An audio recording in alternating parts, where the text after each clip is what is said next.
1947 সালে স্বাধীনতা পেলাম আমরা, দেশ ভাগ হলো। আসলে ভারত কি ভাগ হয়েছিল? ভাগ হয়েছিল বাংলা আর পাঞ্জাব। যে দেশের মানুষরা সব থেকে বেশি লড়াই করেছিল ব্রিটিশ সাম্রাজ্যবাদের বিরুদ্ধে, তাদের ভাগ করা হলো।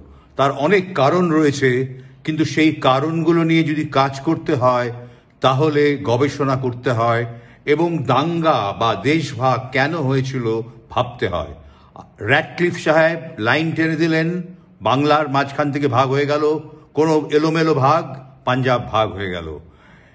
আপনারা যদি একবার আন্দামানের সেলুলার জেলে যান, দেখবেন একটা লম্বা ফলক রয়েছে, সেখানে প্রায় 90% হচ্ছে বাঙালির নাম, তারপর পাঞ্জাবিরা, তারপর কিছু কিছু অন্যান্য জাতির মানুষেরা।